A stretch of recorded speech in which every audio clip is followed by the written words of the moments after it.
দোকান থেকে এই চেডার চিজ কিনতে গেলে আমার নিম্নে 400 থেকে 500 টাকা খরচ করতে হতো। তবে আমি আজকে বাসায় এতগুলো চেডার চিজ বানিয়ে নিয়েছি অনলি 100 টাকা খরচ করে। যারা কিনা গ্রামে থাকেন তারা এটা আরও কম খরচে বানিয়ে নিতে পারবেন, মানে 60 টাকারও কম খরচে। এই চেডার চিজ বানিয়ে আপনারা কিন্তু ফ্রিজেও সংরক্ষণ করতে পারেন, আর বাচ্চাদের এটা কি পরিমাণ পছন্দ আপনারা তো সবাই জানেন। আর সব সময়ের মতো সহজ করে আজকের রেসিপিটা শেয়ার করব, কারণ হৃদয় ফেরদৌস খান চ্যানেল মানেই সহজ রেসিপি। প্রথমে আমার লাগছে 1 লিটার পরিমাণ গরুর দুধ। আমি দোকান থেকে 100 টাকা লিটার কিনেছি। তবে যারা গ্রামে আছেন তাদের জন্য তো সুখবর, কারণ গ্রামের দিকে কিন্তু গরুর দুধের দাম অনেক কম। 50 থেকে 60 টাকার মধ্যেই আপনারা 1 লিটার গরুর দুধ পেয়ে যাবেন। পাতিলের দুধে একটা বলক আসছে যখন, চুলার জালটা অফ করে দিব। আর এই যে দেখেন, আমি এখানে অ্যাড করে দিচ্ছি হোয়াইট ভিনেগার অর্থাৎ সিরকা। আমি এখানে অ্যাড করেছি 3 টেবিল চামচ। দুধের ছানা কেটে গেছে যখন, আমি স্ট্রেনারের সাহায্যে ছানা এবং ছানার পানিটা আলাদা করে নিয়েছি। ছানাটা যেটা পেয়েছি আমরা, সেটা কিন্তু পানি দিয়ে ধুয়ে নিতে হবে না, ঠিক আছে? যেভাবে আছে সেভাবেই থাকবে। শুধু একটু যখন ঠান্ডা হয়ে গেছে তখন আমি ব্লেন্ডার জারে এই ছানাটুকু নিয়ে নিলাম। নিয়ে এর মধ্যে অ্যাড করে দিচ্ছি ওই যে পানিটা, ছানার পানিটা, প্রায় 6 টেবিল চামচ মতো। এখন আমি যেটা করব, এটা খুব সুন্দর করে ফাইন একটা ব্লেন্ড করে নিব, একদম পেস্ট। দেখেন কত স্মুথ একটা পেস্ট হয়েছে। তৈরি হয়ে গেছে আমাদের ক্রিম চিজ।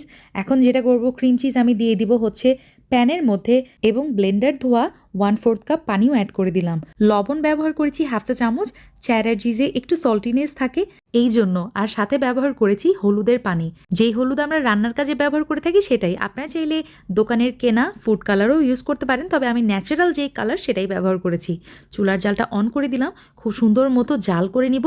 এখন অ্যাড করেছি 2 টেবিল চামচ পানির মধ্যে 1 চা চামচ আগার আগার পাউডার দিয়ে খুব ভালো মতো গুলিয়ে এই যে আমি এই মিশ্রণে দিয়ে দিলাম।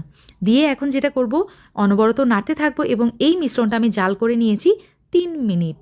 ঠিক আছে, অনলি 3 মিনিট জাল করে নিলেই হয়ে যাবে।